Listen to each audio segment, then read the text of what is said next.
মসজিদুল আকসাতে গিয়া দেখেন নবী কুল আম্বিয়া, মসজিদুল আকসাতে গিয়া দেখেন নবী কুল আম্বিয়া, ইমাম হয়ে নূর নবীজি 2 রাকাত নামাজ পড়ান, ইমাম হয়ে নূর নবীজি 2 রাকাত নামাজ পড়ান। আমি পাপী অপরাধী গাইব কি নবীজির শান, ইয়া রাসূলুল্লাহ ইয়া হাবিব বলুন ইয়া রাসূলুল্লাহ। রজবেরি 27 তারিখ দয়াল নবী মেরাজে যান, আমি পাপী অপরাধী গাইব কি নবীজির শান, ইয়া রাসূলুল্লাহ ইয়া হাবিব ইয়া রাসূলুল্লাহ। আমার সিলামপুরের বাবাজিরা, পৃথিবীর কোন নবী রাসূল যাতে অস্বীকার করতে না পারেন, ডকুমেন্টারি স্বরূপ আল্লাহ তাআলা সমস্ত আম্বিয়া কেরামকে মসজিদুল আকসার মধ্যে আইনা হাজির করিয়েছেন। আজকে ইহুদি খ্রিস্টানরা এই মসজিদুল আকসা দখল করার জন্য পাগল পারা।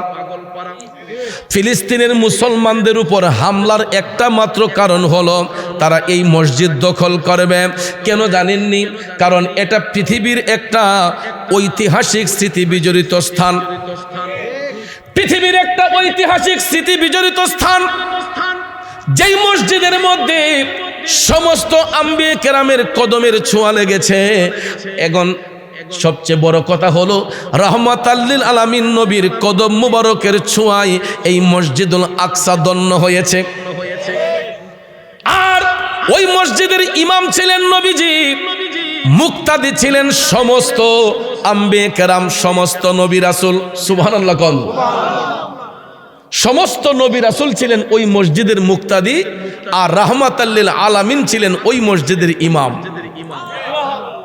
যেই কারণে ইহুদি খ্রিস্টানরা এই মসজিদুল আকসা ভাঙ্গার জন্য এরা ষড়যন্ত্র করতেছে, লিপ্ত হয়েছে। আপনারা দেখবেন দফায় দফায় গাজাতে হামলা হচ্ছে, সিরিয়াতে হামলা হচ্ছে, দফায় দফায় দেখবেন ফিলিস্তিনে হামলা হচ্ছে। কারণ এটা হলো মুসলমানদের ঐতিহাসিক স্মৃতিবিজড়িত স্থান। কথা বলেন ঠিক কিনা?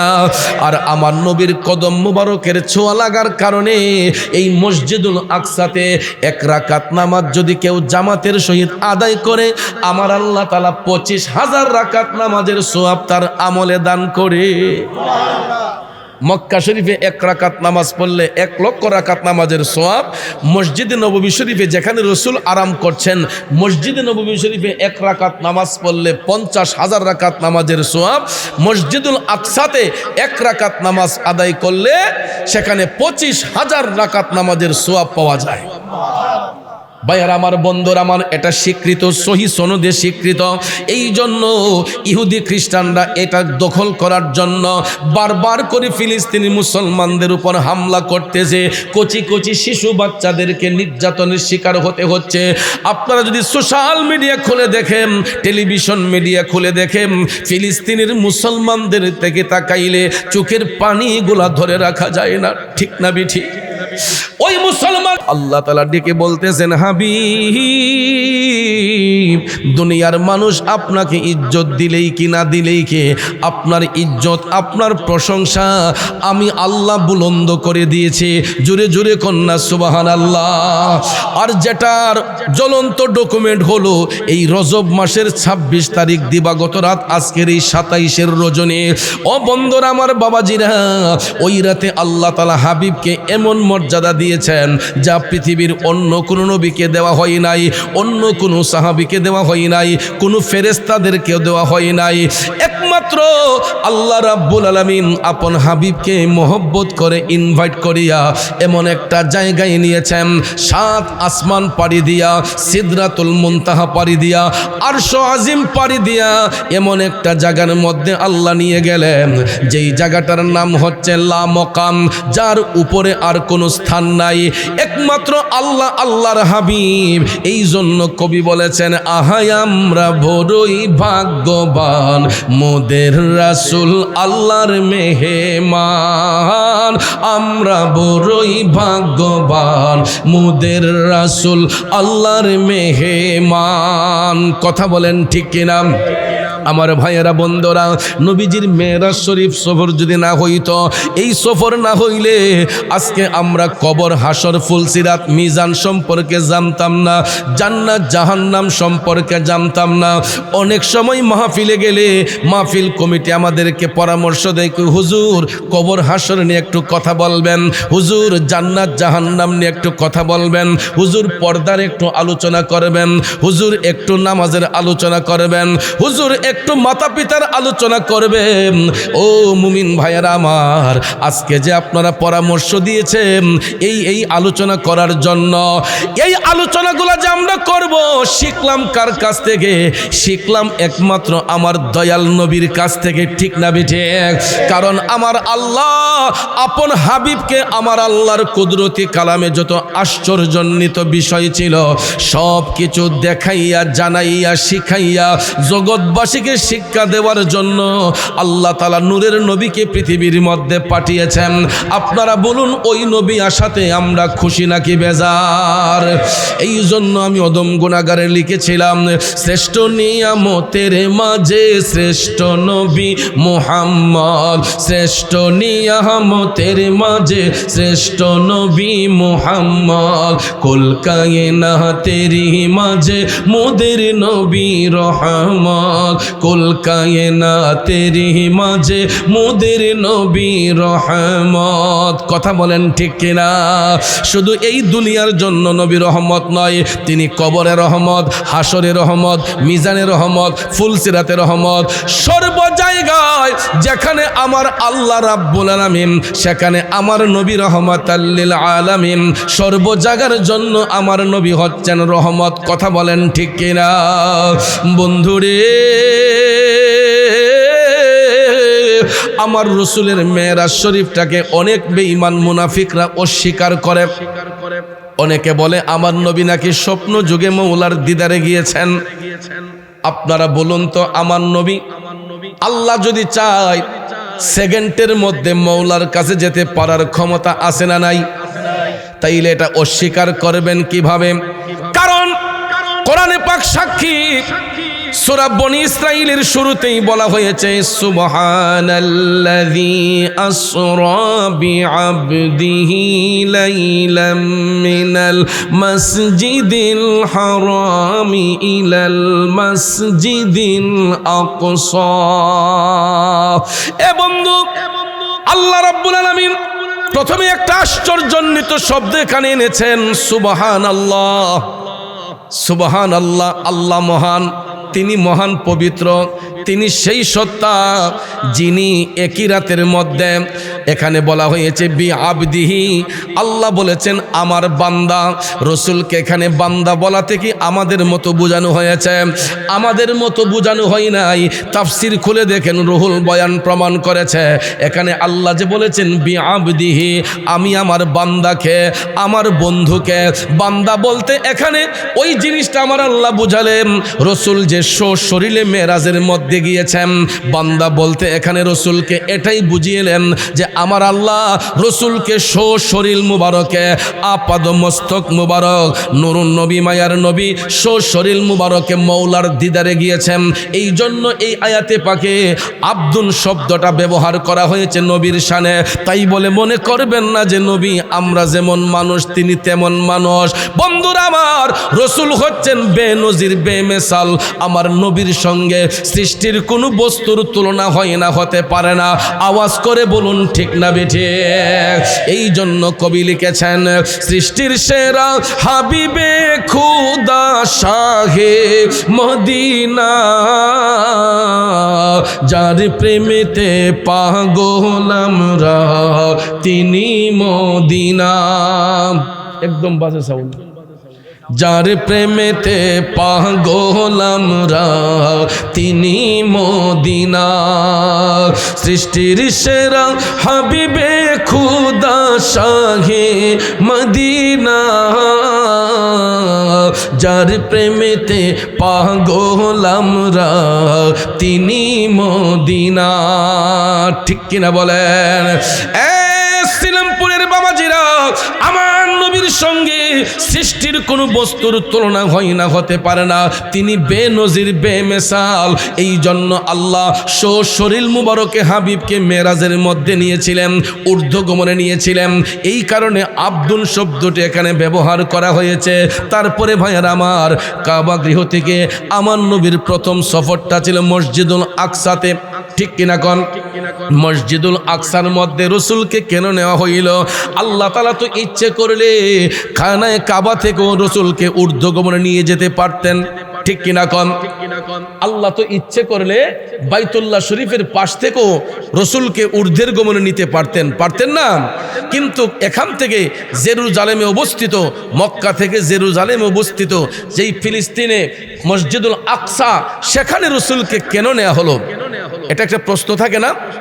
কারণ ভাইয়ার আমার, রসুল যে দুনিয়ার জমিন থেকে মেরাজ শরীফে যাচ্ছেন, রসুল যে দুনিয়ার জমিন থেকে মেরাজ শরীফে যাচ্ছেন, আমার মদিনার কামলিওয়ালা নবী যে এই সফর করতেছেন, সৃষ্টির প্রত্যেকটা বস্তু যাতে স্বীকার করেন, দেখে যাতে তারা স্বীকার করে যে আমার নবী স্বপ্ন যুগে যান নাই, আমার নবী শরীরে মৌলা পাকের দিদারে গিয়েছেন।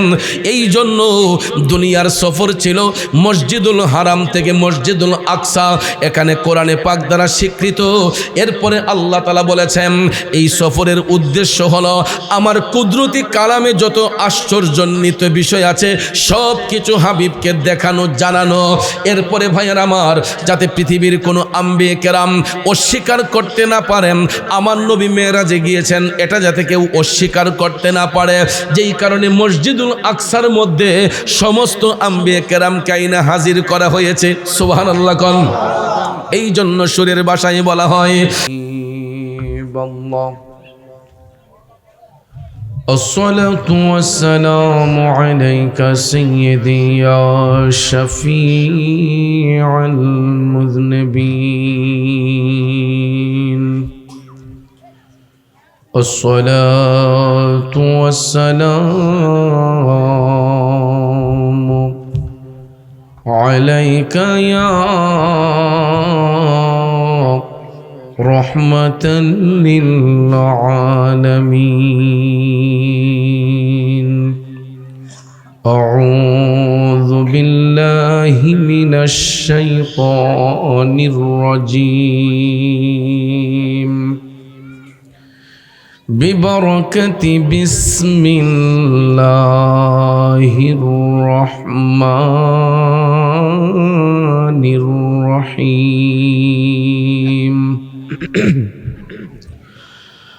الحمد لله رب العالمين، خالق السماوات والأرض، والصلاة والسلام على أشرف الأنبياء والمرسلين، خاصة وعلى آله وأصحابه وأهل بيته وشهداء محبته وأولياء أمته وعلماء أهل السنة والجماعة مخبرا وآمرا. فقد قال الله تعالى في عز وجل كلامه المجيد والفرقان الحميد، إن الله وملائكته يصلون على النبي يا أيها الذين آمنوا صلوا عليه وسلموا تسليما اللهم صل على سيدنا مولانا محمد وعلى آل سيدنا مولانا درشب معراج بودی جبرائیل اندر رقاب پانی ہادا برسریرے گنبد خضراتوی اللہم صلی سیدنا مولانا محمد وعلى آل سيدنا مولانا আমার বাবাজিরা বন্ধুরা আজকের এই ৪৩তম বার্ষিক তাফসীরুল কোরআন মাহফিল এই মাহফিল কোনো সাধারণ মাহফিল না আজকের এই মাহফিল পবিত্র লাইলাতুল মেরাজ রজনী কথা কোন ঠিক কিনা বাজান আমার বন্ধুরা আমার এই রাত হলো ঊর্ধ্বগমনের রাত হাদিস শরীফে রাসূল বলেছেন রজব শাহরুল্লাহ রজব হলো আল্লাহ তাআলার মাস কেন না এই মাসে এমন একটা রাত আছে যে এই রাতটাকে বলা হয়েছে লাইলাতুল মেরাজ আর এই রাতটা হলো আজকের এই রাত ২৭-এর রজনী এই রাতের মেজবান ছিলেন আল্লাহ মেহমান ছিলেন আমাদের নবীজি সুবহানাল্লাহ কোন এই রাতের মেজবান ছিলেন রব্বুল আলামিন মেহমান ছিলেন রহমাতাল লিল আলামিন বাজান আমার বন্ধুরা আমার মেজবান মেহমানকে কেন দাওয়াত করেছিলেন আমার আল্লাহর কুদরতি কালামে যত আশ্চর্যান্বিত বিষয় আছে সব কিছু হাবিবকে দেখানোর জন্য জানানোর জন্যই এই সফরের আয়োজন ছিল এই জন্য এই রাতের ফজিলত অপরিসীম এই রাতের ফজিলত বর্ণনা করে শেষ করা যাবে না আজকে এই রাত পাওয়াতে আমরা খুশি না বেজার জোরে বলেন খুশি না বেজার এই রাতে আমার নবী মেরাজ শরীফে গিয়েছিলেন মওলা পাকের দিদার অর্জনের জন্য এবং নবীর নিজের ইচ্ছাই নয় আল্লাহ রাব্বুল আলামিন ইচ্ছে পোষণ করেছিলেন আপন হাবিবের সঙ্গে দিদার করতে কথা বলেন ঠিক কিনা এই জন্য ভাইয়ের আমার এই পবিত্র রাত আমাদের নসিবে এবছর হয়েছে আগামী বছর হয়তো এই রাত আমরা নাও পেতে পারি কথা কোন ঠিক কিনা তাই কাজেই জীবনের শেষ মাহফিল মনে করে ওই নবীর কথা একটু চিন্তা করুন যেই নবী আজও সবুজ গম্বুজের নিচে শুয়ে শুয়ে উম্মতি উম্মতি বলে কান্দে সিলমপুরের বাবাজিরা যেই নবী এখনো আমার আপনার জন্য কান্দে ওই নবীর মহব্বতে দুরুদে পাকের আওয়াজ আসতে হবে নাকি জোরে হবে তাইলে আসুন আকাশ বাতাস মুখরিত করে জবানটা ছেড়ে দিয়া এমনভাবে দুরুদ শরীফ পড়ব যাতে করে দুরুদে পাকের আওয়াজে দূরের মানুষগুলা কাছে চলে আসে আর কাছের মানুষগুলার যেন ঈমানটা তাজা হয়ে যায় বড় করে আওয়াজ দেয়া বড় পড়ুন আল্লাহুম্মা সাল্লি সবাই আগে বসেন চাই পান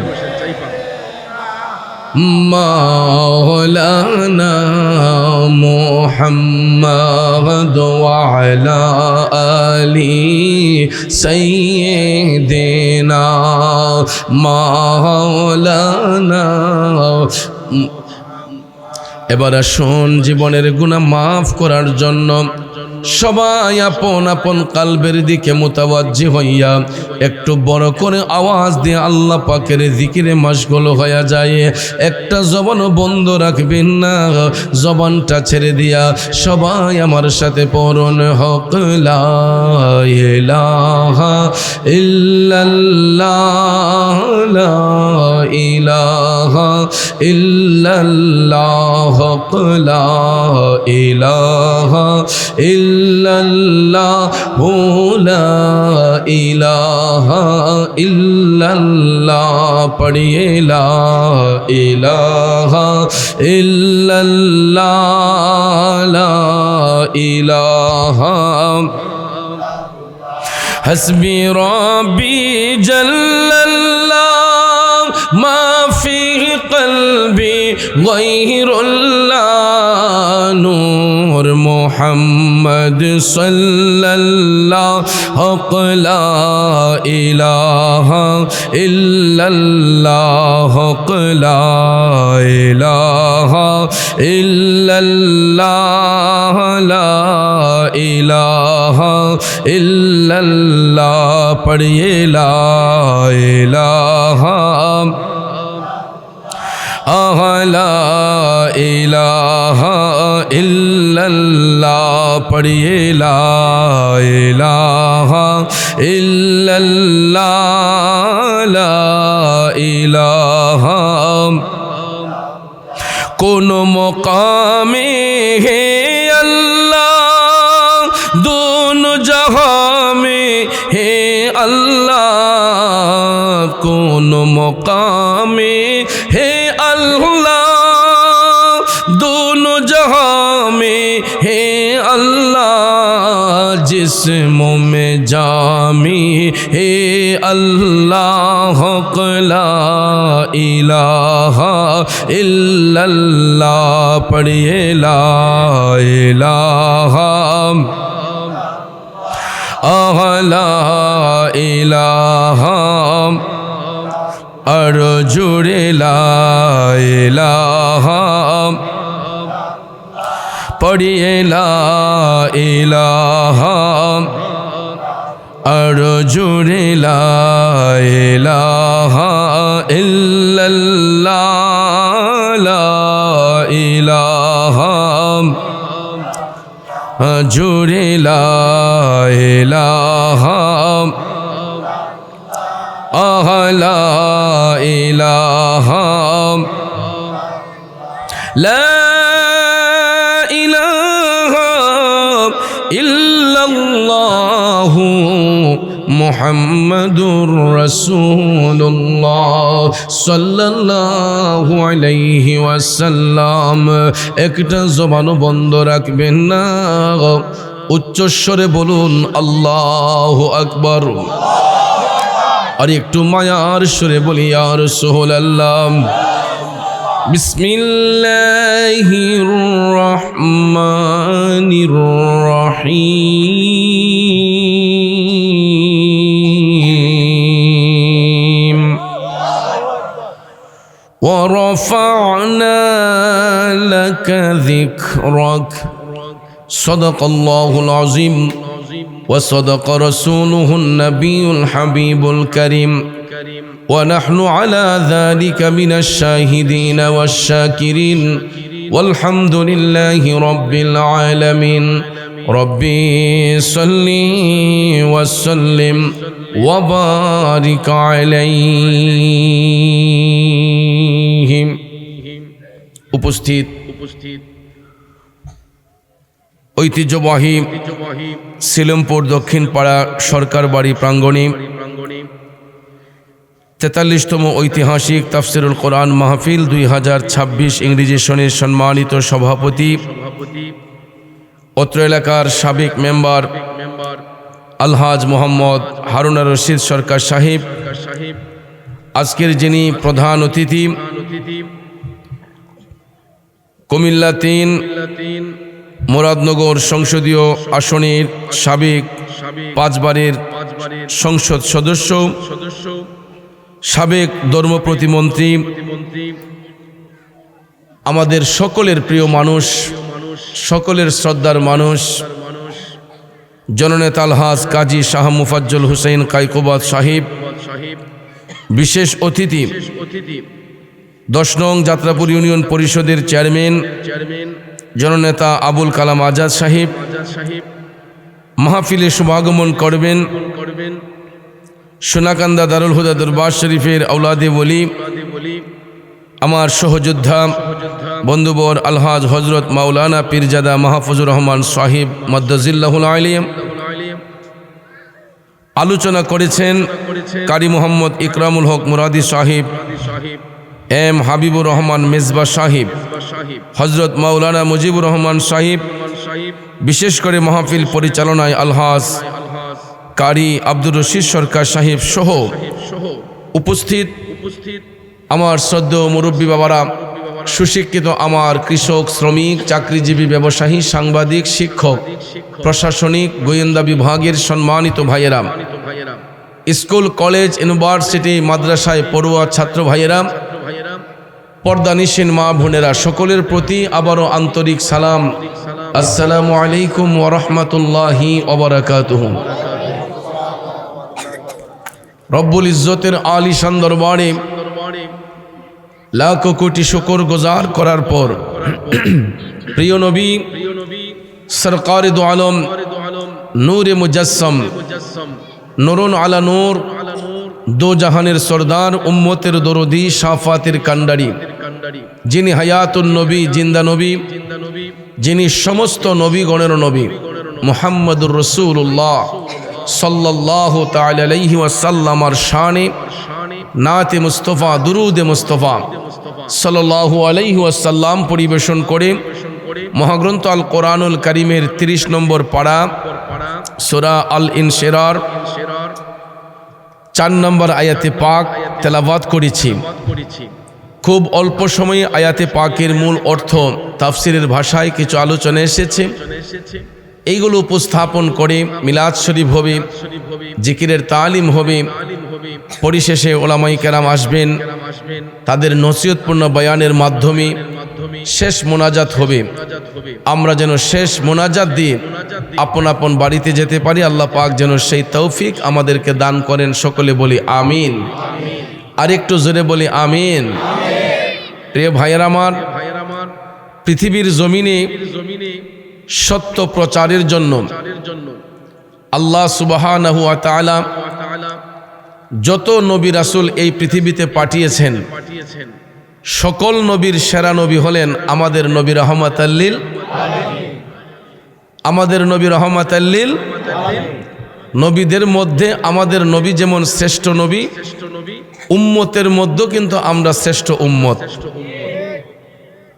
এই জন্য মুসা আলাইহিস সালাম আমার দয়াল নবীর উম্মতের আমলের বাহার দেখে মুসা নবী আল্লাহকে ডেকে বলেছিলেন যে আল্লাহ, তুমি যদি আমার নবী না বানাইয়া শেষ জামানার নবীর উম্মত হিসেবে কবুল করতাম, আমি মুসা নিজেকে ধন্য মনে করতাম। তাইলে চিন্তা করে দেখেন, কুল্লু নবী ও মাসুমুন, সমস্ত নবীগণ নির্দোষ মাসুম, কথা কোন ঠিক কিনা? তাইলে মুসা নবীও তো নির্দোষ মাসুম, কথা বলেন ঠিক কিনা? তাইলে আমাদের নবীর উম্মতের আমলের পাওয়ার দেখে একজন নির্দোষ মাসুম নবী আল্লাহকে ডেকে বলেন, আল্লাহ, আমার নবী না বানায় যদি শেষ জামানার নবীর উম্মত বানাইতাম, আমি মুসা নিজেকে ধন্য মনে করতাম। তাহলে আমরা তো সরাসরি দয়াল নবীর উম্মত। আমাদের ইজ্জত আল্লাহর দরবারে কম না বেশি? আমাদের ইজ্জত যদি এত হয়ে থাকে, ওই নবীর ইজ্জত আল্লাহ কতটুক দান করতে পারেন একমাত্র আল্লাহ আ'লামু। আর যেটা প্রমাণ করেছে সূরা আল ইনশিরার 4 নম্বর আয়াত এবং সূরা বনী ইসরাঈলের প্রথম আয়াত, কথা কোন ঠিক না ঠিক? কারণ আল্লাহ রাব্বুল আলামিন হাবিবকে যেই মর্যাদা দিয়েছেন, যেই ইজ্জত দিয়েছেন, তা অন্য কোনো নবীকে প্রদান করেন নাই। অথচ সব নবীগণ সম্মানের অধিকারী, কোন নবী কিন্তু অসম্মানী না, সমস্ত নবীগণ সম্মানের অধিকারী, কিন্তু মর্যাদার দিক দিয়ে সবাই এক সমান নয়, কথা বলেন ঠিক না ঠিক? এই জন্য আমরা এমন নবীর উম্মত জিনার উপাধি হলো রাহমাতাল লিল আলামিন। কেমন? মালিক, মালিকের উপাধি হলো রাব্বুল আলামিন। আর আল্লাহর সৃষ্টির শ্রেষ্ঠ যিনি রহমাতাল লিল আলামিন।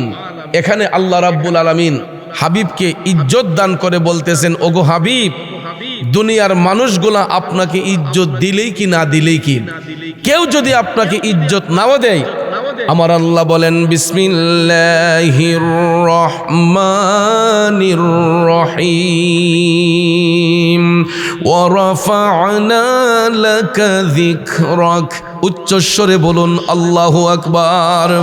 আল্লাহ তাআলা ডেকে বলতেছেন, হাবিব, দুনিয়ার মানুষ আপনাকে ইজ্জত দিলেই কি না দিলেই কে, আপনার ইজ্জত, আপনার প্রশংসা আমি আল্লাহ বুলন্দ করে দিয়েছি। জোরে জোরে কন্যা সুবহানাল্লাহ। আর যেটার জ্বলন্ত ডকুমেন্ট হলো এই রজব মাসের ২৬ তারিখ দিবাগত রাত, আজকের এই ২৭-এর রজনী। ও বন্ধুরা আমার, বাবাজিরা, ওই রাতে আল্লাহ তাআলা হাবিবকে এমন মর্যাদা দিয়েছেন যা পৃথিবীর অন্য কোনো নবীকে দেওয়া হয় নাই, অন্য কোনো সাহাবীকে দেওয়া হয় নাই, কোনো ফেরেশতাদেরকেও দেওয়া হয় নাই।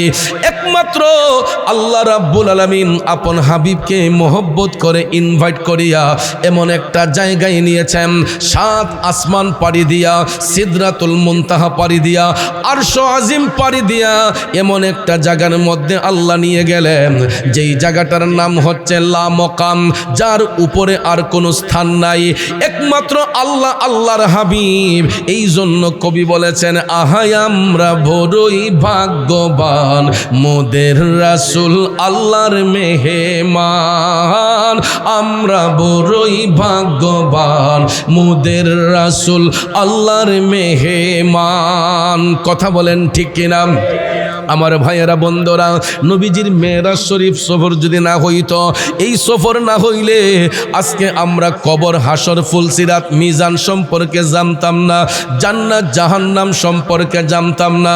অনেক সময় মাহফিলে গেলে মাহফিল কমিটি আমাদেরকে পরামর্শ দেয়, হুজুর কবর হাসর নিয়ে একটু কথা বলবেন, হুজুর জান্নাত জাহান্নাম নিয়ে একটু কথা বলবেন, হুজুর পর্দার একটু আলোচনা করবেন, হুজুর একটু নামাজের আলোচনা করবেন, হুজুর একটু মাতা পিতার আলোচনা করবেন। ও মুমিন ভাইয়েরা আমার, আজকে যে আপনারা পরামর্শ দিয়েছেন এই আলোচনা করার জন্য, এই আলোচনাগুলো যে আমরা করব, শিখলাম কার কাছ থেকে? শিখলাম একমাত্র আমার দয়াল নবীর কাছ থেকে, ঠিক না বেঠে? কারণ আমার আল্লাহ আপন হাবিবকে আমার আল্লাহর কুদরতি কালামে যত আশ্চর্যজনিত বিষয় ছিল সব কিছু দেখাইয়া, জানাইয়া, শিখাইয়া জগৎবাসীকে শিক্ষা দেওয়ার জন্য আল্লাহ তাআলা নূরের নবীকে পৃথিবীর মধ্যে পাঠিয়েছেন। আপনারা বলুন, ওই নবী আসাতে আমরা খুশি নাকি বেজার? এই জন্য আমি অদম গুনাহগারে লিখেছিলাম, শ্রেষ্ঠ নিয়ামতের মাঝে শ্রেষ্ঠ নবী মুহাম্মদ, শ্রেষ্ঠ নিয়ামতের মাঝে শ্রেষ্ঠ নবী মুহাম্মদ, কুল কায়নাতের মাঝে মোদের নবী রহমত, কুল কায়নাতের মাঝে মোদের নবী রহমত। কথা বলেন ঠিক কিনা? শুধু এই দুনিয়ার জন্য নবী রহমত নয়, তিনি কবরের রহমত, হাসরের রহমত, মিজানের রহমত, ফুলসিরাতের রহমত। সর্ব জায়গায় যেখানে আমার আল্লাহ রাব্বুল আলামিন, সেখানে আমার নবী রহমাতাল লিল আলামিন। সর্ব জায়গার জন্য আমার নবী হচ্ছেন রহমত। কথা বলেন ঠিক কিনা? বন্ধুরে, আমার রসুলের মেরাজ শরীফটাকে অনেক বেঈমান মুনাফিকরা অস্বীকার করে। অনেকে বলে আমার নবী নাকি স্বপ্ন যুগে মৌলার দিদারে গিয়েছেন। আপনারা বলুন তো, আমার নবী আল্লাহ যদি চায় সেকেন্ডের মধ্যে মৌলার কাছে যেতে পারার ক্ষমতা আছে না নাই? তাইলে এটা অস্বীকার করবেন কিভাবে? কারণ কোরআনে পাক সাক্ষী, সূরা বনী ইসরাঈলের শুরুতেই বলা হয়েছে, সুবহানাল্লাযী আসরা বিআবদিহি লাইলাম মিনাল মাসজিদিল হারামি ইলাল মাসজিদিল আকসা। এ বন্ধু, আল্লাহ রাব্বুল আলামিন প্রথমে একটা আশ্চর্যজনিত শব্দ এখানে এনেছেন, সুবহানাল্লাহ। সুবহানাল্লাহ, আল্লাহ মহান, তিনি মহান পবিত্র, তিনি সেই সত্তা যিনি একই রাতের মধ্যে এখানে বলা হয়েছে বি আবদিহি, আল্লাহ বলেছেন আমার বান্দা। রসুলকে এখানে বান্দা বলা থেকে আমাদের মতো বোঝানো হয়েছে, আমাদের মতো বোঝানো হয় নাই। তাফসির খুলে দেখেন, রুহুল বয়ান প্রমাণ করেছে এখানে আল্লাহ যে বলেছেন বি আবদিহি, আমি আমার বান্দাকে, আমার বন্ধুকে। বান্দা বলতে এখানে ওই জিনিসটা আমার আল্লাহ বুঝালেন, রসুল যে শরীরে মেরাজের মধ্যে গিয়েছেন। বান্দা বলতে এখানে রসুলকে এটাই বুঝিয়েলেন যে আমার আল্লাহ রসুলকে শরীর মুবারকে, আপাদ মস্তক মুবারক, নুরুন নবী মায়ার নবী শরীর মুবারকে মৌলার দিদারে গিয়েছেন। এই জন্য এই আয়াতে পাকে আব্দুল শব্দটা ব্যবহার করা হয়েছে নবীর শানে। তাই বলে মনে করবেন না যে নবী আমরা যেমন মানুষ তিনি তেমন মানুষ। বন্ধুরা আমার, রসুল হচ্ছেন বেনজির বেমেসাল। আমার নবীর সঙ্গে সৃষ্টির কোনো বস্তুর তুলনা হয় না, হতে পারে না। আওয়াজ করে বলুন ঠিক না বেঠে। এই জন্য কবি লিখেছেন সৃষ্টির সেরা হাবিবে খুদা শাহে মদিনা, যার প্রেমেতে পাগল আমরা তিনি মদিনা। একদম বাজে সাউন্ড। যার প্রেমেতে পাগল আমরা তিনি মদিনা, সৃষ্টির সেরা হাবিবে খুদা শাহে মদিনা,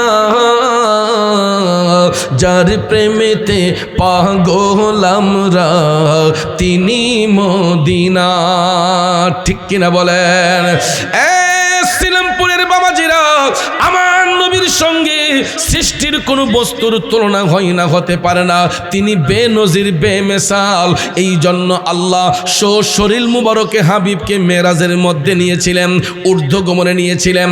এই কারণে আব্দুল শব্দটি এখানে ব্যবহার করা হয়েছে।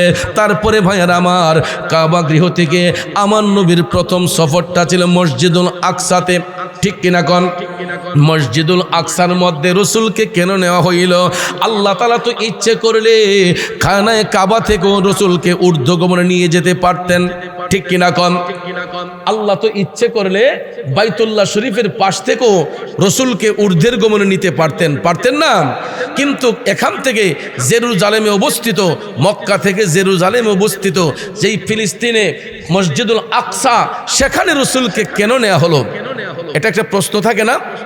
কারণ ভাইয়ার আমার, রসুল যে দুনিয়ার জমিন থেকে মেরাজ শরীফে যাচ্ছেন, রসুল যে দুনিয়ার জমিন থেকে মেরাজ শরীফে যাচ্ছেন, আমার মদিনার কামলিওয়ালা নবী যে এই সফর করতেছেন, সৃষ্টির প্রত্যেকটা বস্তু যাতে স্বীকার করেন, দেখে যাতে তারা স্বীকার করে যে আমার নবী স্বপ্ন যুগে যান নাই, আমার নবী শরীরে মৌলা পাকের দিদারে গিয়েছেন।